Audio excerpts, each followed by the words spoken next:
This week on Geeks on Trial, we're taking a look at the world of fast food. How are restaurants being improved or harmed by technology? Then, we head to the board game tournament scene for our case, in which we settle where one should lay their cards on the table. Stay tuned for our verdicts. What you are listening to is real. The parties involved are not cool. They are actual geeks with a case pending in the court of public opinion. The party's case has been dismissed, and the dispute will be settled here on our podcast. There will be no lawyers. There will be no witness testimony. The judge's decisions are final. Hello, I'm Judge Ivan. I'm Judge Jonathan, and this is Geeks on Trial. Today's case, cards on the table. Welcome to Geeks on Trial. This is the podcast where we settle petty disputes between actual geeks over movies, video games, board games, and more. If you'd like to submit your own geeky case for a future episode, you can email us at geeksontrial@gmail.com. You can also support the show over at patreon.com/geeksontrial for just $5 a month, where you can gain early access to both our audio and video episodes, plus our bonus show, Geeks on Trial Sidebar. Sidebar. Sidebar. Sidebar. Sidebar. That's where we talk about the tangents. On this show, we keep it tight and focused, and over there, anything goes. Anything goes. Robes are off. We are Robes loose. are off. And we just... Hanging loose. Hanging loose. Flopping in the breeze. Ew. Speaking of flopping in the breeze. $5 a month to see us flop in the breeze. What have I ever done? Have you ever been to fast food restaurants? You know what? Funny enough, I have. Now, when you go to all a fast food, you've been to all of them? Pretty much. List all the fast food restaurants that you've been to. There was a McDonald's where I grew up. Okay. There was a McDonald's a little further away from where I grew up. There was a McDonald's where I grew up, but like in a different part of town. Okay. There was a McDonald's on the highway. There was another McDonald's on the same highway. There was a McDonald's further down that same highway. Right. There's a McDonald's on the other side of that same highway. Right, yes. There's a McDonald's near where I am now. There's Right. another McDonald's a little further down the other way. So what you're saying is you've never been to McDonald's. Because you said they were near you. You never McDonald's said you is the went there. one with the red-haired girl and the pigtails. Yeah, she works there. Her name's Wendy. No, at mine it's Josephine, but Josephine? she does make my Big Macs for me. I So understand what you're getting at. What am I don't. I think Once I just start talking, I don't brain mouth disconnection. I know, but if I remember correctly, we were scheduled today to talk about the recent surge of AI and other automated technology being implemented in fast food service restaurants. Yes, and especially, when a lot of times it's when you go to the drive-through, as most people usually do, is they order something, they go to the drive-through and they eat it elsewhere. How often? Let me ask you this question. This is a question that Here we go. Fast food time, everybody. do you often eat inside of a fast food restaurant or walk inside a fast food restaurant? I eat right in the drive-through. They give me the food. I will not drive away until I'm finished eating. They're like, sir, we have other cars, and you're like, I'm eating I here. paid for this table. Right. Customers can wait until I'm done. What is this? Now they should have a table fold out of the window so you can eat right at the window on a table. Yeah, I mean, 90% of the time I'm eating fast food, I'm by myself. Right. So I'm just doing the drive-through. Occasionally, if I'm with one or more other people, yeah, I'll eat inside, but it's rare. Some restaurants I'll never go. Like, I can't remember the last time I've been inside a McDonald's. Maybe like on a road trip or something like that, or like if you're right, a long trip. Yeah. Like if we're going on a road trip, it's like that's the one of the cleaner bathrooms that you're going to walk into. Unfortunately, would be a McDonald's bathroom. It's like, oh, we might as well pick up coffee or something here. But it's rare. Like maybe if I'm getting breakfast would be the only time I would eat in at a place.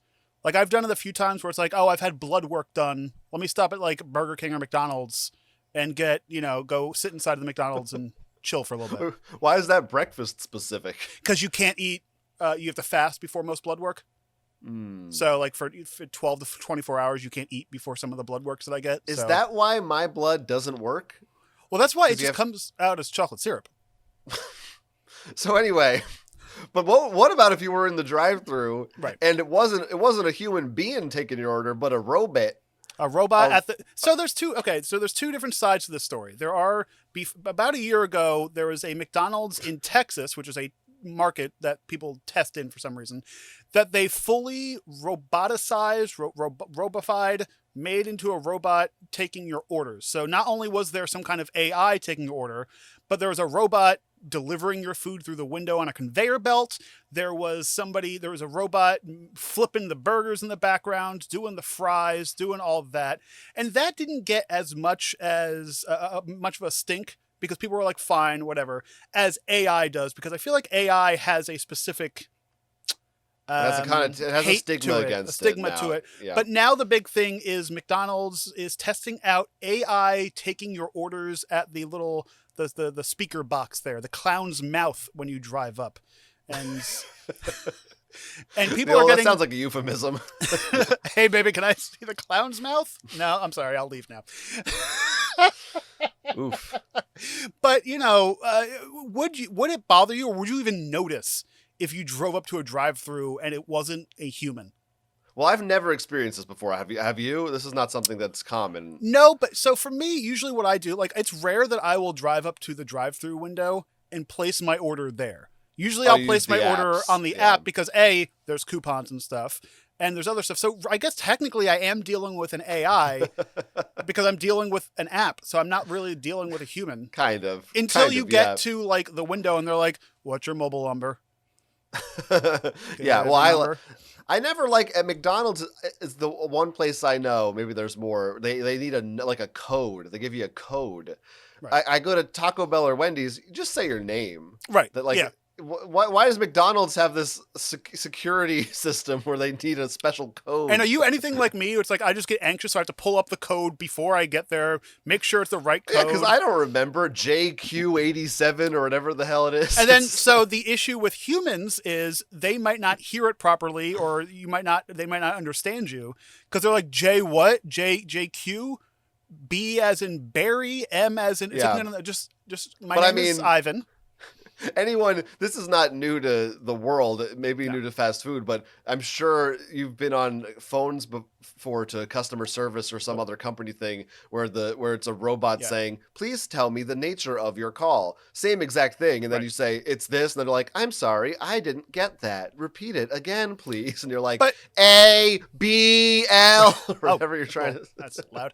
Now, we've been doing that. That's been going on since the 80s, because there's been jokes about that on like Seinfeld and TV shows. Like back in the day, it was terrible. But now it's like, go on, name 3 more shows. I can't think of any more. Right. But now it's like it's gotten so much better that it's like even when I'm talking to my phone for like text messages or calling a doctor or putting anything in, it's like they're showing you what you're saying, and 9 times out of 10, it's right. But my issue is, I don't. They're talking about these videos that were like on TikTok. They're like, "Oh, I asked for no mayo," and they're like, "Do you want 700 cheeseburgers?" But humans make that how often do you drive up to a human? I often ask for no mayo and get 700 cheeseburgers. It's the worst. That's the name of my new album. No mayo, 700 cheeseburgers. But how often, they're saying that AI is making more mistakes than the humans running the thing. But how often, I would say maybe 1 in every 20 times I order from a fast food, my order's messed up. It's the wrong order. It's a mistake. It's whatever. So it's I feel like AI is that's the one plus for me, that AI is going to be better at this because it's always learning. It's learning from you said it this time. They made a mistake. I'm sure you get a thing to be like, hey, how was your order via the app or via the AI thing? And then they'll learn from your words. Where a human gets tired, AI will not. They'll just keep learning. It's still humans in the kitchen though, as of right now, right? I haven't seen some of them. I don't know if there's robots making the burgers. I don't think that's happening. Well, there's some places where there was a few videos where it's they do flip the burgers, or AI does the French fries for simple stuff like that. But assembly, I think there are still some. Yeah, there's still got to be somebody in. I feel like that's where the mistakes happen. It's not when they take your order. I feel like it's when they're putting your order together. Right, is which usually where it happens. I've never worked at a fast food location. I don't believe you have, but my partner has worked at a Taco Bell, and he says, yes, mistakes can happen when you're trying to rapidly get an order going, but he said they've made it so easy on the screen where it's like, pull cheese out from shelf B. Like, there's very little error from the robot ends, where it's usually like, oh, the human's just being lazy or they just don't give a crap about working, which I get that because you don't. That's not how I would characterize it. Well, I would say they're overwhelmed by 50 orders and you make a billion orders a day, and eventually you're going to make some mistakes. It's just and also nature. too, like, the menus at these locations are growing or changing all the time to keep up with stuff. Yeah. Like Taco Bell, always has something new on the menu. Of course, the new thing is probably going to get messed up because they don't make a lot new. of mistakes at In-N-Out because you can order 2 things. Right. It's true. But like, does like, if you pulled up to a McDonald's and they're like, oh, this is the AI McDonald's or whatever, would you A, notice, or B, care? I don't know. Like I said, I mean, in theory, I don't care. Right. Like on the face of it, it could. I don't know though. Maybe it's worse. Maybe I'd experience it and be annoyed. But I'm not like, I'm not inherently opposed to it. And the other big thing is they're saying that it's taking away jobs, where it's like, right. Well, is it or isn't it? Because like, champion of the people, Ivan Hahn. Well, because like, how many places have you gone to and it's like people, either they don't want to work at a McDonald's because the money isn't great. People are extremely... You got to really be careful saying people don't want to work. It's a fine line you're walking. People don't want to work at these fast food restaurants because they're not getting the respect that they deserve. They're not getting the money that they deserve. And customers are often assholes to employees of fast food restaurants because they think they can. And I think the people that are getting upset that like, oh, there's not going to be a teenager taking my order, that they're like, oh, I can't yell at somebody. Let the robots take the abuse. It's their turn to be yelled at. But like, so they can rise up and take over. So I think that is an issue that we have been seeing of like, people are just sick and tired of working at fast food restaurants because they're getting shit on. Well, look, clearly McDonald's is not doing this because they think it's going to make a better customer experience. They're doing it to get more money. They just the only thing they care about is I don't have to pay a worker. And if the experience is half as good and people will still come, success. But I feel like this comes up all the time with many of our issues, but it's in a perfect society. If we did not live in a late capitalist hellscape, then make everything a robot. No one should have to work in a McDonald's. It sucks to work in a McDonald's. Right. Maybe, I don't know. Some people might. I mean, it sucks to work in it with the conditions and state most of our McDonald's and country are in. You could probably stop it right there. It sucks to work. Right. But I'm sure there's some people might enjoy there might be a Zen aspect interacting of with people coming out. This might be the only place that they interact with somebody, whatever. But we don't live in that world. So if what does happen if every McDonald's becomes automated tomorrow, I mean, that is theoretically you are kicking out millions of people out of jobs, and that's fine if they have some other source of income. But what is that? I don't know. These are, but on the other hand, it's like this is what happens with technology, and jobs go away when new technology comes out, and new jobs replace them. So it's because it is funny that like shifts. These ideas came out when everyone was like, oh yeah, we want our minimum wage to be $15. McDonald's is like, oh, we have AI now. It's like, you're being a scumbag company. That's what you're doing. But my other thing is like, people are going to find jobs elsewhere because people have to fix said robots. People have to come in and, put the plug in or put oil. So it'll be getting rid of service jobs, but it won't be getting rid of like minimum wage jobs in a sense, because you'll still need somebody to clean the restaurant. You'll still need somebody to make sure the robots aren't spitting in your onion rings, spitting, doing whatever. It's an Eminem song reference. Okay. Yeah. But, you'll still need, so it's like, having somebody taking an robots order. Can't spit an onion. You know that, right? They don't. What do you don't mean? Spit. The robots fine. I have spit at me all the time. Okay. Yeah. So, I'm not, I'm 50-50 about this because, I would love to go to a McDonald's and not have to interact with people. Like, I don't go to a grocery store if they don't have self-checkout. I feel like I already can do that. basically. Like, my interaction with a person at McDonald's is, they hand me a thing. I'm Right. done. Well, and Like, that's like, so then what would be the difference of like a conveyor belt just giving it to you? Yeah, You know? yeah. So it's Yeah, I mean, like I said, I'm fine with it, like, from a customer experience level. It's the underlying business of it that could be, shaky ground. And they did say at this location that there's no dining room.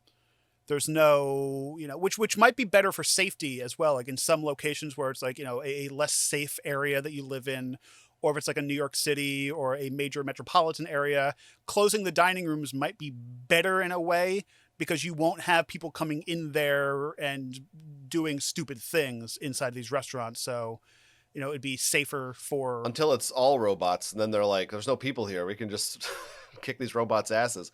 I mean, this is already also happening in a similar thing in a lot of fast food places and convenience stores where you order on a touchscreen at a kiosk. Isn't that similar? Like, you're basically not... the same thing. It's just, I do think you what you're saying is I think you still need kitchen staff. You might not need somebody taking your order, but I think I would want someone cooking my food. I mean, sure, McDonald's isn't really, it's cooking, but it's like, Yeah, I don't think we're at the point where you can fully automate a kitchen. Right. Certain things like, somebody dunking fries, fine. That could be fully automatic because like maybe it's a computer doing it. I think it's already a computer. Like you just type in, you just dump the fries in, punch a button, it just goes in. But, yeah, could be. We but don't even have, good. Even what? I always use I love the kiosk because like if I have food allergy issues or whatever, it's easier to tell a kiosk like, okay, remove the lettuce, remove the whatever, than to like, I hate having to tell a human that because like, they have to go into the computer. It's annoying to them. It's annoying to me. I'm getting judged by them, Yeah, it's still annoying, but this way you don't have to look at them while you say. Right, well, it's annoying. It's annoying for you. For me. Like for people in general, it's annoying because you have to touch it into the kiosk. No, that part is fine. I just mean they still. I get what you're saying, but I feel bad making them do all the custom ingredients. But I don't know. It depends on what you're doing. It's not always annoying, but it could be. It's just another thing. That's why they make mistakes. If everybody's no lettuce and I want extra pickles and I want this and that, and that's when they're like, right, because you're in a conveyor belt mode as a human. You're just like, okay, let me go, let me do this, let me do that, let me do that. But we don't even have time to talk about the Wendy's price surges. We went too long on all this other crap. But Wendy's, they're not doing it anymore, so it doesn't matter. It's not news anymore. So it's very quick. About it. There's a price surge, and they're like, "Oh, sorry, here, have some free stuff." Don't even worry about it. It's not even going to happen. All right. Well, we talked a lot about fast food, and it's very unhealthy for you. So I think we should talk about our case today, which is going to be a little bit more something nourishing, something for the body and the mind. Oh. And that's board games. You can eat them. And you can play them, and they will improve your IQ. It's a known fact. And today's case comes to us from the internet. You can find a link in our episode description. This case actually comes with illustrations, diagrams that were put together by the defendant. So maybe we'll put those on screen, or the link will be in the description if you want to play along and see exactly a visual component of how this is all going down. But I'll do my best to illustrate it verbally for you. So our defendant today is Dimitri. Dimitri recently attended a tournament for the tabletop game Splendor. Now he gets all the way to the semifinals and he sits down for a game with 3 other players. Initially, the Splendor cards and components are situated all the way at the far end of the rectangular table, so that 2 of the 4 players are at one side and the other 2 are at the other side with the game in between them. Much closer to them, whereas the other 2 cannot quite reach them as easily. Dimitri requests that the pieces be moved closer to the center of the table, which is when another player, who we're going to call Boris, is a little annoyed by this request, but he tries to accommodate Dimitri by moving just the tokens into the center. But the cards are now still even further away than they were to begin with. He actually pushes those down to move the tokens into the center. The group goes through 2 or 3 more of these different arrangements trying to appease everybody, but none of them satisfied Dimitri's original request. So finally, he gets frustrated. He leaves the table completely on the basis that if a group is this unwilling to accommodate his needs, then they probably aren't worth playing with to begin with. But now Dimitri's wondering if he was in the right or if he's overreacting.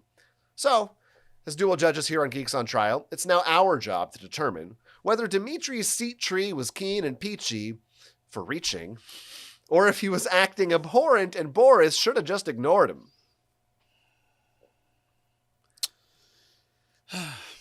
Just gonna.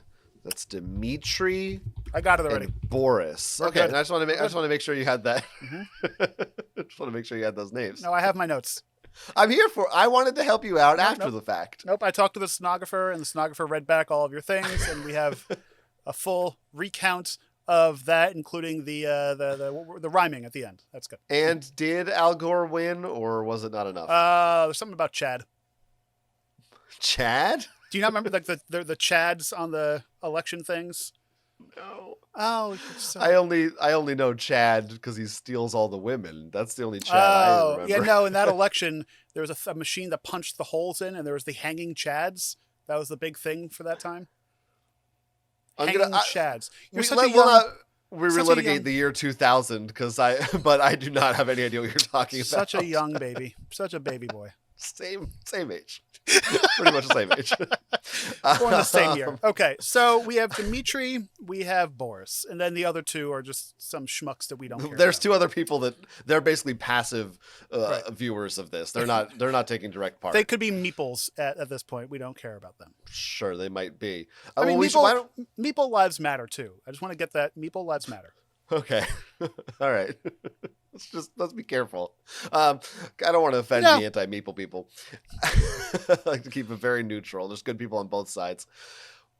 Let's start with Splendor. Let's start with the game Splendor. We were just talking about this the other weekend, which is a game I'm pretty sure you've played, but you don't remember, like most things. It was based on the American Splendor movie, right? And books.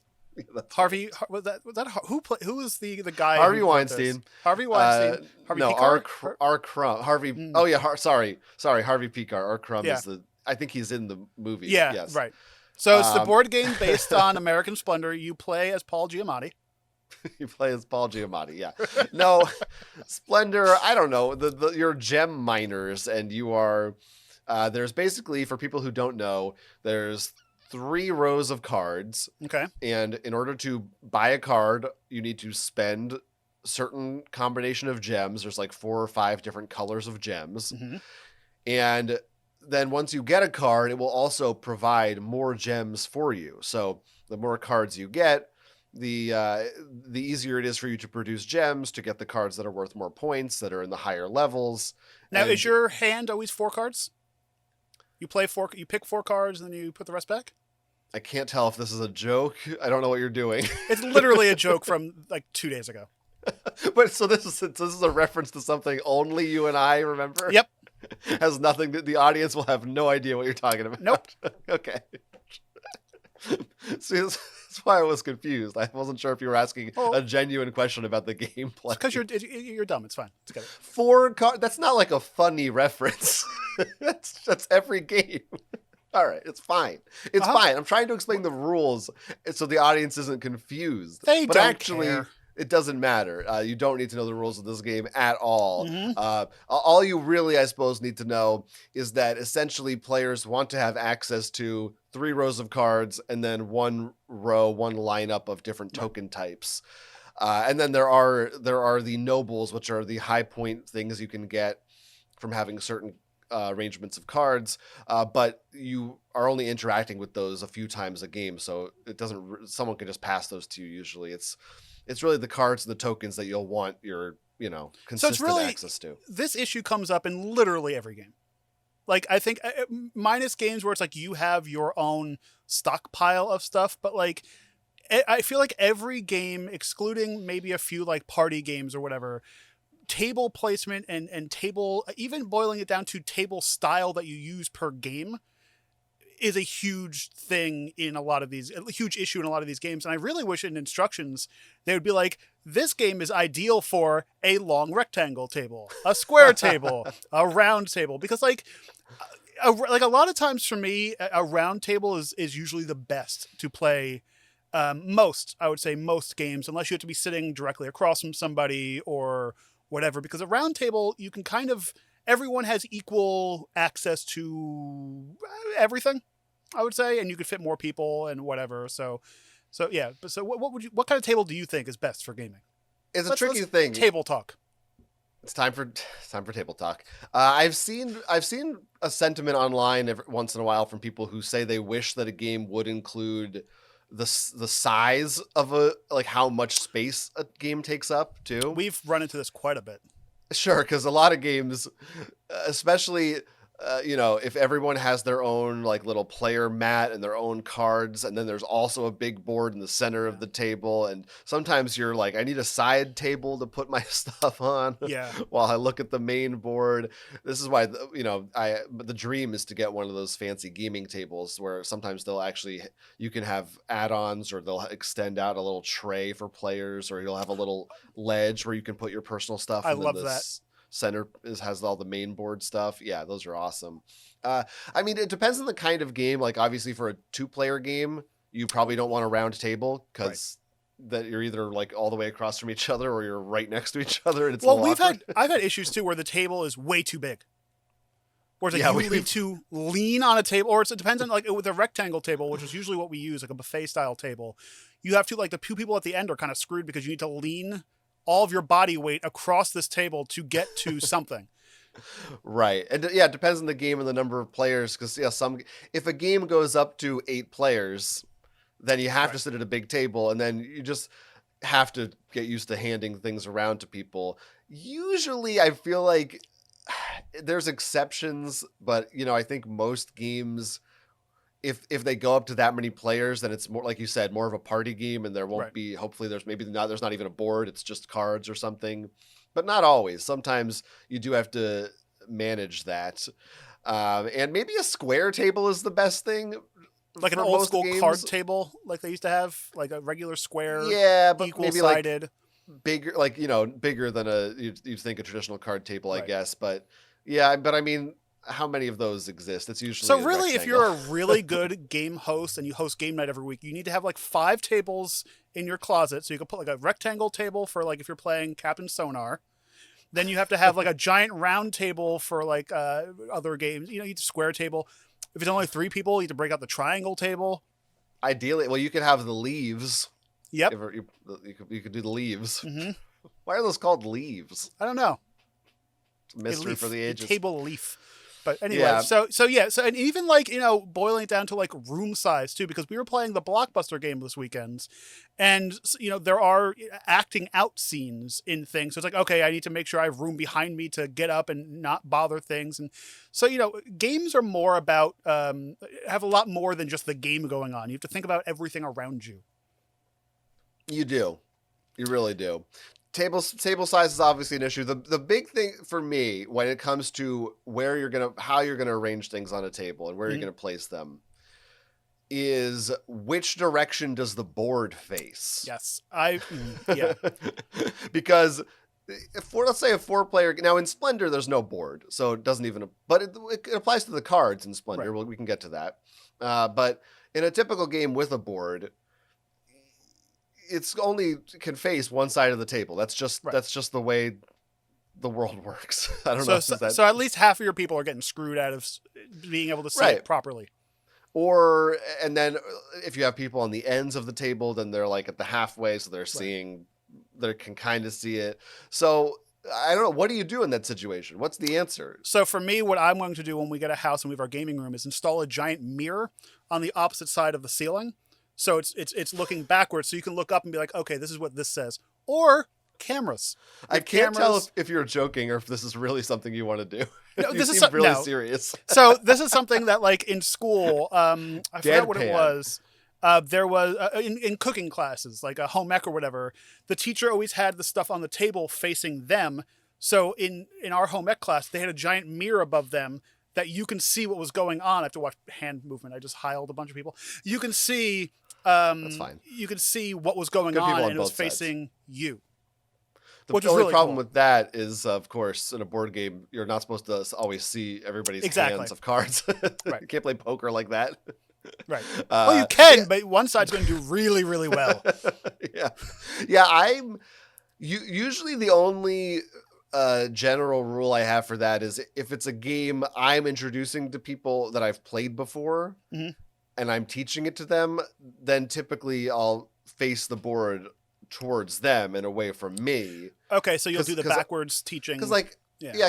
because I have, you should have an advantage if you're new to the game. Right. You're gonna need to look at this board more and understand it. Whereas I'll have a kind of an idea of the layout. And if there's someone else who's played it, hopefully like the more experienced people are on this side. Now, a lot of game boards, this doesn't matter too much. Usually it's arranged in such a way where it's not like there's a bunch of text you have to read upside down or something. But sometimes you do have to kind of rewire your brain a little bit to be like, well, hold on, I'm looking at it this way. Things move from left to right instead of right to left or whatever. And a lot of these games too, they usually they put that into thought because they won't add words to the thing. It'll be an image or color or some kind of icon that you can read on every side. It's mainly, my biggest issue is when it's card based. When you have a heavy card game and you have to okay, let me turn this around, and then you feel like you're like blocking other players' sight because you're like, oh, I need to turn this around for a second. And I think it's more so bad when it's a timed or an everyone plays at once card game to where it's like, oh, are you done with that? I need to look at this. Oh, you can have this. Oh, you can look around. It's that kind of thing where it's like you're hindering other people by trying to make it easier for yourself. Yeah, well, and in Splendor, so in Splendor, there are no words on the cards. There's just numbers and colors. So that is a little bit, the upside down isn't quite as important, but even still, if you were playing this game, ideally, you'd be looking at it from the perspective of where the cards are facing you straight up. So somebody is at a slight disadvantage of which orientation you're putting it at. Not really, because this Splendor's not a timed game, but yeah, like you're saying, anytime, especially if there's shared components and you have to pass something around or hold on, let's flip that for me. What's that? Or when I forgot the name of the game we were playing recently, but it's like when you have to have a stockpile that everyone's grabbing from, it's really difficult when there's a board involved and you want the board to be in the center of the table, but you have to put the stockpile of meeples and tokens and pogs somewhere for you to reach, because I felt bad. So this weekend we were playing a game and then I kept reaching over somebody's board to grab stuff. So they were just constantly looking at my elbow.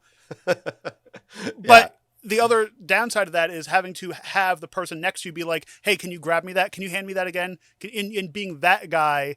So it's like you have to just kind of deal with certain things. And I could see in a public play like this was in, or in a competition or anything like that, that can get annoying, because if you're trying to compete with somebody and somebody you don't know, the problem is you're screwing up their game. Right. I think the best solution to that often, and maybe what we should have done in the example that you're citing, is you actually make separate piles of the components. So you just split them in half. One side of the table has there's their own selection of tokens, so you don't have to constantly reach over each other. I don't know. We didn't do that in this game. I don't know why. I guess it was just I actually thought about it and I just didn't. But then at that point it was like, we should. Oh, well, it's too late to do it now. And we've done that before too, which this could be a problem or not with cards. Like there'll be times, let's leave it. I'll bring it back to the Blockbuster game that I mentioned. There was a giant stack of. For people who don't know, this is a movie trivia game based on the Blockbuster video store. It's not like the Blockbuster game that everyone's talking about. That's the title. It has two meanings, huh? Right. Or it could be a game where you're busting blocks. That's that too. I call that, it's Tetris. I guess that would be Tetris at that point. Block busting. So you could let's say there's 200 cards everyone uses. You can split that pile in twos. The only issue with that is some people might not get to certain cards that we would have access to. So it could be unfair. But you're technically splitting the deck, even though it's random. Like in a sense, it does affect the game. Yeah. But looking at the graphs that were brought to us in the court today, It is like, it seems like the initial table setup was a little one-sided. It looks like Yeah. it was very much aimed towards the game manager, the person who owned the game, let's say. There's one person, I think it was Boris, was the person clearly in charge of this game. And Boris was like, I want to put everything here so I have access to it. But didn't seem like they had any way to like, or had any want to hear anybody else's side, or even felt annoyed when they're like, oh, I need to hand you cards, you can't just deal with this. Like, I feel like that was the issue, where for me, depending on the game mechanics, game board, everything should just be center of the table. I mean, I think that's pretty reasonable and pretty standard. And Or, I definitely, yeah. No, what's your or? What about a Lazy Susan or a turntable table? Would that bother you? Wait, so the whole table turns? Either the whole table or like just the middle of the table where the board and stuff is would turn, so you can just rotate it to get on your turn, of course, rotate it to get to where you want to go. It would only really work at a round table situation, or I guess a square table, but so you can access things that you want. There's problems with it, of course. Yeah. I think that works for some games, but I think like Splendor, you're not fitting those cards on this thing. But maybe some of the components, certain games that could be an element that could work.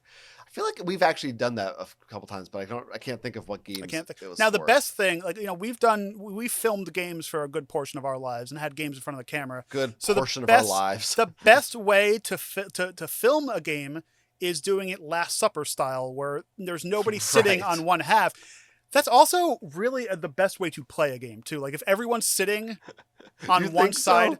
Where it's like, we didn't have the fourth wall, let's say, of a table, the one side, and everyone was just sitting on the sides and the front ends. Because I feel like that's a terrible way to play a game. Really? Because like, you don't think? Yeah. Why do you think that's good? Because the two people or person sitting at the back, everything's upside down for them. Where at least the people on the sides, they can see stuff by just moving their heads. So I think like doing it Last Supper style, or like a half circle table, or table that's shaped like a capital D, like that kind of table, would be best, because everyone gets to see the board equally and everyone gets to be able to reach everything properly. The problem for me, and again, a lot of this is dependent on the game and the size of the table and number of players. So there's a lot of factors here. Well, you hate the Last Supper. You don't like Jesus. I don't really like Jesus. But yes, everything is facing you. So that's the good thing, right? When you're doing it this way, everyone is sitting on the same side of the table. You can all see the board the same direction, but that means I have basically access. If there's 4 people on one side of a table, first of all, I'm like getting cozy with these people. Again, depending on how big the table is. I'm talking about when we were filming games to fit on camera, it was always like you're right next to each other. And then if I need something at the other end, someone has to pass it to me, or I have to reach all the way down, and it's annoying, and I'm getting in people's way. Okay. Versus if I'm in the middle, if I'm in the kind of off or center of the table, I can still pretty much reach things without being really annoying. Or even I might even be able to see the other end of that board. That's the same issue as we're having in today's game. Depending on the size of the board and the cards, is I don't even know what's going on down there. And that's, for me, the issue is not so much like, oh, someone has to pass me stuff. Right. It's that I need to be on my turn. I want to be looking at these cards and thinking about them. And it's much more likely that I'm not going to be thinking as much about the third row of cards because someone else it's just further away from me. And I'm not going to be strategizing as well because I have to do a little bit extra brain power to look over and be like, what's at the top again? Now, are you good at reading upside down? Are you an upside down reader? I mean, I don't know if I'm good at it. I can do it. You have to, takes another couple seconds to process what you're looking at. For me, I think that's worse than having to try to figure out where to grab and do other stuff, because you're processing more in trying, because I cannot read upside down. Like, sure, some things, but I can't. In my mind, I guess I feel like most games, the board, you don't have to do that. Like, I'm more so thinking, I guess, cards. Cards are the biggest thing, especially when it's like when you're like trying to buy a card, trying to go ahead. I think a good example is a lot of deck building games. Mm-hmm. I'm thinking of Marvel Legendary or the DC deck building game, where there is or Ascension, where there is a lineup of cards in the middle Right. that goes from left to right. And in that case, you're 100% right, because it's a rectangular setup and somebody has to be, a new card comes out every turn and someone's sitting on the opposite side of it. There's a lot of text on it. But at the same, I still think if you're 4 people on one side, that you're sitting on one side and the other person's over there and the new card comes out, you got to like go over there and see it. I think either way it has problems of visibility. Right. I don't think there's a perfect solution. That's other than just play with 2 people. Well, the one thing I was thinking of, and this might be an issue for like game designers, is like, at what point do they just put, like, if they know they're going to be 2 people on this side, 2 people on this side, do they cut the card in half and have like a mirrored version on each side? A lot of cards. Well, you can't really do that with text. You could, but you'd sacrifice a lot of like the art or any other aspects that look nice. But I have seen a lot of games where they'll do the upside down will have a little, like, the resources it costs will be on the top and bottom of the card or something, or the numbers will be printed. Old school playing cards do it. Right. Like a regular bicycle card is a basically mirrored image right down the middle, even down to the art, and that works. Or what I think a lot of the game companies are going to have to start doing at some point, and it would be beneficial for worldwide distribution, is just stop using words for a lot of these.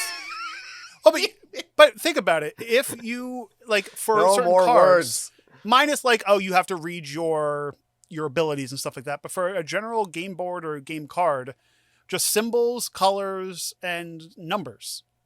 There are a lot of games that do that already. Sometimes it is good.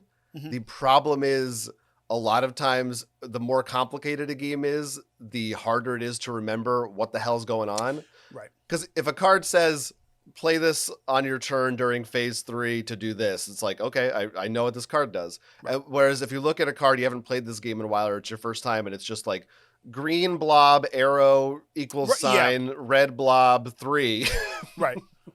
And then you have to have a whole book that's in front of you looking, okay, how do I you got to do that. Right. So it can work if the game is simple enough, but a lot of times I think I see people get annoyed. Plus, it is a cost-cutting measure. It's for, a lot of times, it's for the manufacturers to not have to hire translators.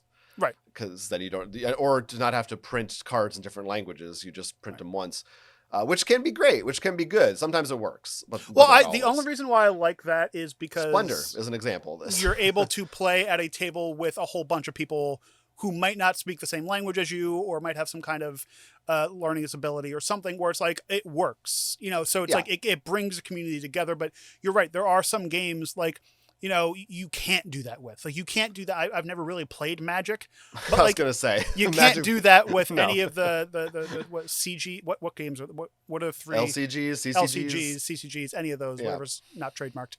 But so you can't do that with those kind of games. So it really boils down to, you as a person having to get up and do certain things, or do you prefer, or would you want to sacrifice everyone else's thing? And I think that's what we're talking about with this case is like, who, like, is Boris being like, no, I don't want to move the game. I set it up this way. This is how I like it. If you don't want to play it, leave. Like, that's the vibe I'm getting. And like, I've never played games minus at a convention, with strangers. Like, I've never gone to like my local GameStop and like, oh, I want to play this new game with people I've never played it with before, because that's a freaking nightmare for me. Yeah, right. Sure. I get it. So like, would you personally, would you even ask Boris to do this? Or would you just be like, I'll just deal with it with my own self? No, I would definitely sit down. If I was in this situation, if I was in Dimitri's shoes and I saw the layout the way it is, where it's literally all the cards are at one side of the table, I would definitely say, hey, do you mind if we move the stuff down a little bit so I can see it? Well, because it's not a game like Monopoly, where it's like one person is handing out the money. Like, everyone needs access to this stuff. Like, it seems like setting up a table like this seems kind of gatekeepery in a way. Like small, but like, I'm in charge of this. This is how I'm doing it. If you don't like it, I'm sorry. Yeah, well, they rearrange it like 3 times, which is what's funny about this. Yeah. So let's just kind of, to try to summarize how it goes. First, they move just the tokens in the middle, but then the cards are actually further down. Right. So that's a little bit helpful, but really what you need to see visually is the cards. So this helps Right. with the reaching, but not everything. Then they do it again, and the cards now are centered in the table, but the tokens are all the way at the other end. And he's saying, what Dimitri's saying is the tokens should be in the middle, but the cards are at one end facing the rest of the table. So this is kind of multiple aspects of our issues here. Is in this scenario, the cards are at one end of the table, but they're facing an orientation so that everyone is looking at them straight up. No one's reading upside down. So everyone could potentially see them. Now they're still far away from the people at the end. Right. So this is what Dimitri wants. So I don't know, but he's okay with them being at that end, but maybe they're pulled a little further down. It's hard to find a compromise here. What is the compromise? I mean, how would you set this table up? How many stacks of cards are there? And it's like, so let's say I want to say it's like 3 rows of 4 stacks, something like that. So and there's no board, right, in this game? No, the board is just the cards. That's what you're looking at. So center of the table is really just empty right now. With everything all at one end. So what I would personally do, or what I would try to like pitch, set them up in like a circle, kind of, if that's feasible. Go on, explain, elaborate. So like have, so on, let's use at the 12, if you're looking at a regular standard clock, 12 o'clock have a stack of cards, 3 o'clock have a stack of cards, 6 o'clock have a stack, and 9 o'clock have a stack. So that like it's equal on both sides, which might not work for this game. I don't remember this game fully because you said there's 3 rows. Yeah, no, I love the ingenuity. I love the idea of it. I think it would work okay, but it doesn't, I don't know that it fully solves the problem because you're still, there's still piles that are farther away from you that you can't see as well. Also, I mean, mentally it could be an issue. The idea in Splendor is that the cards in different rows typically are more powerful and more expensive. So you're thinking like of going up a ladder as opposed to going in a circle could be a little bit confusing. Right. But I'm looking at the graphics again right now. The graphics are a little bit confusing because, okay, so looking at the graphics, which if you're watching our video episode, we will have up on the screen, the square with the arrow in it, or the rectangle with the arrow, is that a board? Like, what is that? That's the cards. That's the tableau of cards. Okay, so for me, what I would do is I would have the thing of cards be right in the center of the table, sideways, I guess. So both sides could read it, if that makes sense. So like have them in the middle of the table lined up with the way the table is facing. So like, baseball card orientation, Pokemon card orientation. Yeah, so that they're facing like. So you can read it on both sides. Towards an end of the table, not towards a longer side of the table. And then have the tokens and whatever the round things are just be either split into 2. So like let's say if there's 6 piles, have 3 at the bottom, 3 at the top, or something along those lines, just to basically make your setup as equal to both ends as possible.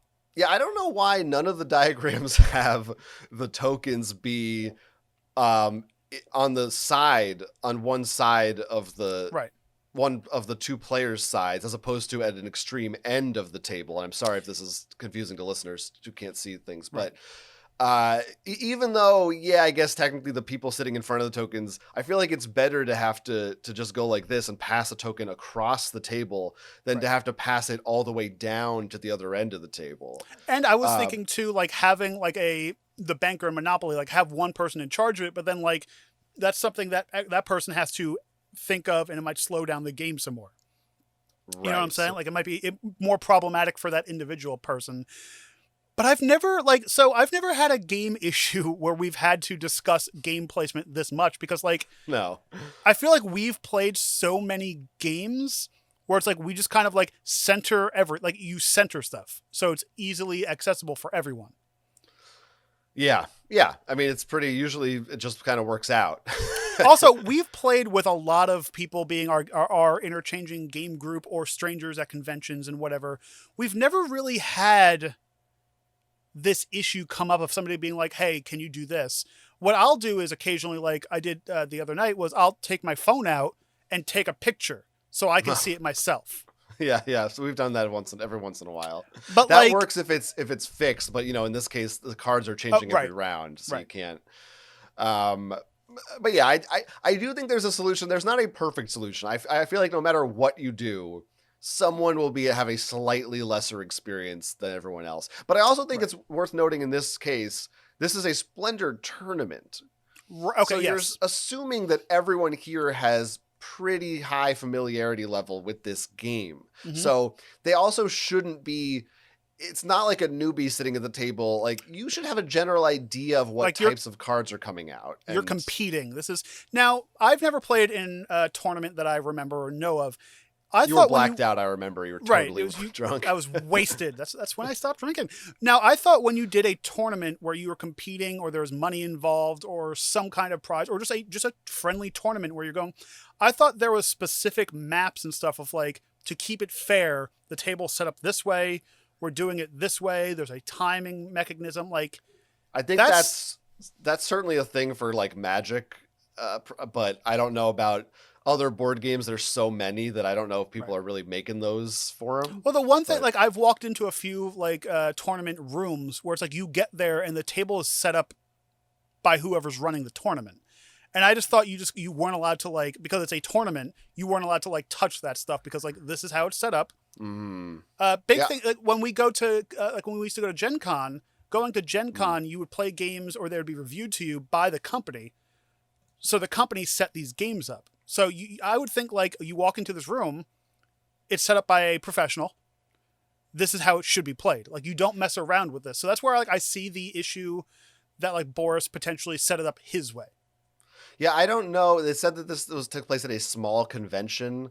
This might have just been I don't know if this was all just community organized, or I doubt there was someone like from the publisher. I don't think that's the case. So it's probably just someone who volunteer or someone who, or I don't know. Yeah. But even if it's like a tournament at a game shop, like, you trust the person who owns the game shop to set it. Like, the second tournament comes into the vocabulary, that's when it's like your table needs to match their table, and there's like, if you're competing against groups, it should stay the same. Or there should be there should be a system where it's maybe you like you just randomly choose each game, and so no one feels like, oh, I always sit at the weak end of the table or whatever it is. Now, it's rare that I'm in the setup portion of games. Do most rule books tell you how to set up? Yes, they usually. I mean, I know what you're asking. Like the layout of it. Right. Yeah, they will almost always have a picture. Like, you were talking about for Splendor, what if you put them like a clock? And I'm like, well, in the Splendor rulebook, it shows you the rows in a rectangle. So that's like the default way to do it. To me, that's God. Like, that's like they tested this game out multiple times. Well, most of the time. They tested this game out, and this is how you play it, which means they've probably tested every other method, and this is the way that works for this game. Usually. Yeah, you could be right. I have definitely run into times where you're like, why wouldn't you just put these things over here? Like, it's and also we've run into that with rule books before, because rule books are just kind of sometimes. A lot of times it's not like they may have tested the game, but the rule book is just the guy making the graphics isn't the guy who designed the game or play tested it, or they just couldn't fit on the page the best layout. So this is just to show you how it looks. So it's very hard to know. But then that's why websites that we often go to, like Board Game Geek, exist, because I'm sure there's a mass amount of gamers saying like, this is the ideal way to set up this game, and it's been voted upon. So it's like, that's the way you should do it. And again, Splendor is such a simple game. There's not a lot of components we're dealing with here. Like, there's really not that many ways to organize it that are. And it's not like it's a miniatures game. It's not like everything has to be placed in a specific manner. Like, you're right. It's a card. Like, this is how it should be done. Don't change it. I'll tell you what the real solution to all of this Mm-hmm. is future technology, is AR glasses. Because Right. picture this. Okay. Everyone's wearing AR glasses. Right. You have the cards on the table, Yes. like real physical components. Right.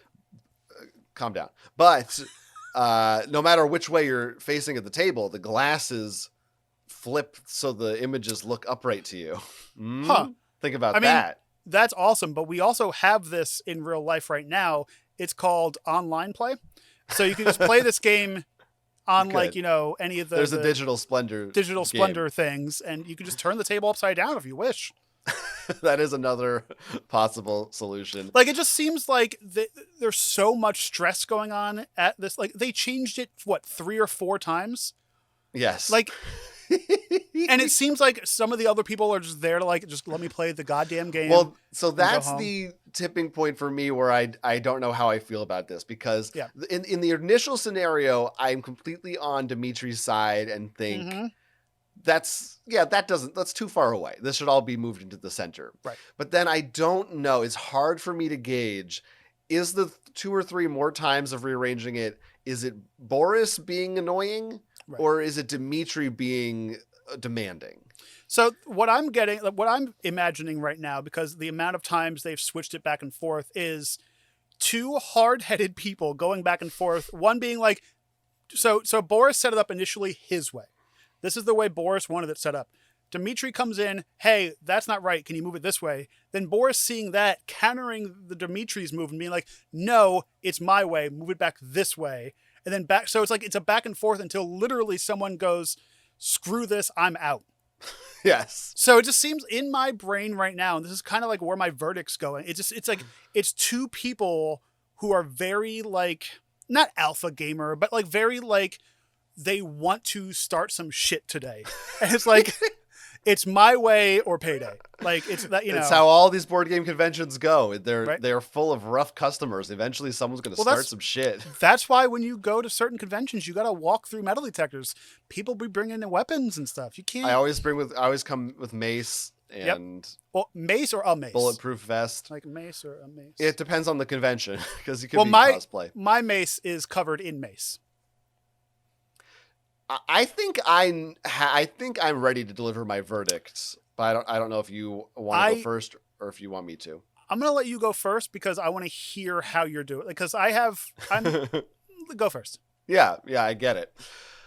So, like I said, it comes down to 2 things. Which of these 2 people, as we've said, are it's 2 heads buttoned up against each other. Mm-hmm. Who do we think is more in the right than not? And as I said, I initially side with Dimitri. I certainly understand him wanting to move it in the first place, and Boris, to his credit, moves it. Right. He is willing to. Maybe he's being passive aggressive about it. It's hard to get a read on it for not having been there. Right. But he does agree to rearrange these components a couple of times. The other 2 schmucks are just like sitting there like, I don't know. I'm not getting involved in this. Can we play? I'm just here to play. But I think if it were me in this situation, like I said, I would definitely, for the first scenario, say, hey, can we move that down a little bit? Mm-hmm. I don't think I would have done it a second time or a third time or a fourth time. Right. I think I would have just at some point, well, either A, compromised, or B, I also am not sure why Dimitri doesn't just get up and like just show them how you want it laid out. It seems like he's like just Right. It's almost like this is a thought exercise and he's in another room like, do it like this, and they have to try to figure out what he wants instead of him just doing it. That's a little confusing. And I also don't think they even arrived at the best possible arrangement by the end of it. So I don't fully agree with any of the layouts that are depicted in the case, but I think getting up and leaving, especially because you're in the semifinals, you've already made it, you're through this tournament. Like, Splendor's not that complicated of a game. No. If this were something more elaborate that had a big board and it was important that you were able to see more pieces, I could kind of see it. But my feeling in this case is that Dimitri is overreacting, and at some point he needs to just say, I'll just this a game of Splendor with a tournament will probably last 30 minutes tops. You can get up and see the cards, like it's fine. Just play it through and then move on with your life. I think leaving the game before it starts is kind of a bad move, especially because that could disrupt the overall. I mean, I guess you're just retreating from the game, you're disqualified, but the other players might be annoyed. It could change the flow of the game to have fewer players. I think Also, it's on they would him. have to find another player too. They could just play without four. I don't know. Oh, It you depends can. on Okay. yeah. Oh, yeah. It doesn't need four players to play, Okay. but I don't know what the stipulations of this tournament are. But for me, while I sympathize a little bit, ultimately, I think Dimitri is guilty. And I went back and forth on this one a few times. Like listening to you say it and going back and forth, I do agree that it's like, this at the end of the day, this is a tournament. You've made it this far into the game and clearly didn't have any issues with any other player. So my first thought would be, if this is like a tournament, maybe, raise your hand and be like, hey, tournament official, because I'm sure there's somebody Right. walking around making sure be. nobody's cheating. Be like, how should this be set up? Because clearly Dimitri never had issues the other legs of the tournament, that everyone either had it set up Dimitri's way, or it was set up how it was supposed to be set up in the rule book, which you would think if you're in a tournament, it should be set up for rule book.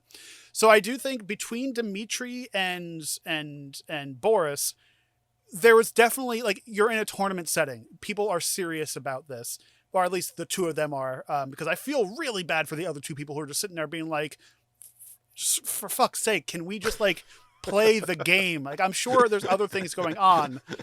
Just let me have the, and there wasn't issues beforehand until Dimitri sat down and started over explaining something. But Boris butting heads again makes me want to say that this is a mistrial for me, or like neither one of them is right, because neither one of them like did anything to just sacrifice, not even sacrifice, but like there was no common middle ground. There was no anything. It was, nope, it's this. No, it's this. No, it's this. No, it's like, and I think it's fair and also unfair that Dimitri just was like, took their cards and went home. Like, it just shows that it's like, you're not willing to sacrifice a little bit of your play for the common good. But unfortunately, Boris made it get that far. And other people at the table, I don't know if they chimed in or not, let it get that far that somebody had to literally leave. So that's why, like, in my brain, Boris and Dimitri are both wrong, are both guilty of just taking a fun situation and making it no longer fun anymore. So I definitely think it's a mistrial. Interesting. Do we call that a mistrial? I don't remember. No, I mean, I'm just wondering. Do, but like, well, here's the question, and now we're getting into logistics nobody cares about. But if you're saying both are guilty, then you are saying that because they're both guilty, right? So if you're judging Dimitri alone as the defendant, how would that work in a court case though? Because like, would one get punished? Then just so funny. You're both guilty. A year into our show, how do courts work? That should be one of the one of our Patreon things. We have to go into we have to go sit in a court case and see how courts work. Is our job? What are you? I don't remember how we do things. I don't know. You can call it a mistrial. I think it's probably right. Mistrial, both guilty, whatever. Because like they're both just being jerks at the end. Like, there was no common ground of like, I want it this way. Well, I want it, like, they were just arguing with each other. The funniest thing about this is that the dramatization of it with this elaborate description and all these illustrations, and in real life, it was 30 seconds of, can you move it like this? Has this okay? No, I was thinking more like this. Okay, fine. How about this? Forget it. I gotta go. I'll just leave. And then he went online. That's the thing that would piss me off is like, you just played all these hours in a tournament and you're just going to go, I'm good. I'm going home.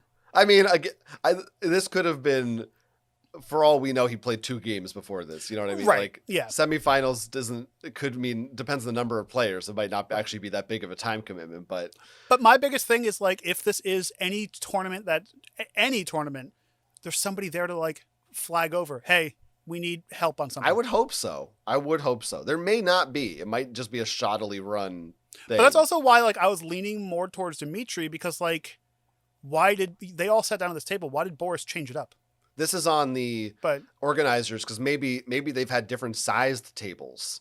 You know, maybe there's not uniformity here. Like they should have had something in place. Maybe that's why it's ultimately a mistrial, is because it's on the fault of the planners. The tournament. Yeah, like if this was just like somebody just non-tournament, I'd be like, oh, they both suck. But yeah. So what would be a punishment for these guys? Yes, I think we should punish both of them and the tournament organizers. Right. You know, they have to play a game where they're somehow. Oh, how about this? They play a game where all of their components are at the opposite end of the table. So the other players' things are in front of them, and for every turn they have to pass or reach across to get every single thing that they need. They always have to play the banker in Monopoly every time. That's their job. But they might like that. No, if they have to play Monopoly, they probably won't like it. That's true. But the game it's some complicated game that lasts a long time. It can't just be Splendor because that'll be over too soon. It's got to be something neither of them like. See, I want to punish the two of them, but that somehow gives the two other people who had to sit here and watch this like a bonus. Like, you know, I don't know, because I feel bad for the people who are just sitting there going, all right, I guess we have to play. The people who had to watch our show, you mean? You're right. Yeah, the people who watch our show. I would think Dimitri and Boris have to only play for the next year online. They only use tabletop or whatever that game that site's called. They can't I kind of sympathize with the two schmucks, as I call them, because they're maybe the most sensible of just being like, look, I'll be fine either way. Like, well, that's what I mean. Live. Like, yeah, I feel bad for them. Like, it's like, okay, just do what you got to do. See, what I would do is, and I think we should start doing this. You know how they have war rooms and they have those like the canes that they move stuff with, yes. Or get the old people pincher things, so you can just grab things from anywhere and pinch and grab your. That's the best way. I think the person who owns game night should have a war room with these things, and you know that's the best way around it. And for the tournament organizers, I think death by firing squad. Right, your shop has to be shut down. I'm sorry. If you're watching or listening and you have an opinion on this case, you have a verdict you'd like to render that's either an agreement or opposed to ours, you can email us, geeksontrial@gmail.com. We'll hear your thoughts. We'll see what you think. We'll take it into consideration. And you can also go there to submit your own geeky case. If you have an issue from a board game night, or maybe it's about video games, comic books, any other kind of geeky subculture, we have a handy dandy form in our episode description. You can just go down there and click a link and you can submit your case to us and we'll settle it here on the air. It's both handy and dandy. And do us a favor, wherever you're listening to us, however you're listening to us, video, audio, reading the manuscripts, or no, what's not manuscript? What's it called? That when you get all case the words file? Typed. Yes. Manifesto? Sure.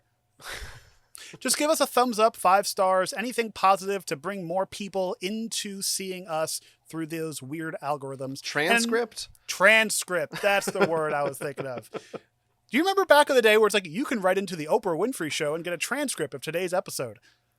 Why in the world would anyone do that? Right. I don't. Anyway, but if you want to help us buy some transcripts for this show or the old Oprah Winfrey Show, you can head on over to our Patreon and give us $5 a month, where you gain early access to both our audio and video episodes, plus Sidebar, which is our new fancy fun show that comes out twice a month. That's over there at Patreon. New one. Go ahead. Patreon.com/geeksontrial. There's one of those coming out this Friday. I think in Hollywood we need more transcripts, more representation, and diversity. So where can people find you online? Oh, if you want to find me online, you can check me out at my personal website. It's jonathanestes.com. That's my name, first and last. And you'll find links to all my stuff there. My writing, my videos, podcast content. I do fun things, my social accounts. If you like me, go check it out. And if you don't, fuck you. How about you, Ivan? You can find me over at ivanhan.com. That's where you can find all of my things, like my videos, my audios, and my photographs. And you can also find me over at youtube.com/thesnackguy, which I don't know if you saw this video that came out this week. Prunes? I reviewed prunes. It was more so just a comedy thing. They're prunes. What do you expect? You and Worf. Oh, yes. Yeah. And Doug, wasn't there a Doug episode talking about stewed prunes or like prunes and there's something weird? There was a Beats Or was it Was it beets? Or beets? liver and onions was Liver and the, onions. Okay. maybe there might have been a prunes too. I don't know. Thing with that. I just remember prunes in a bowl on Doug. The But, beets were yeah. the band.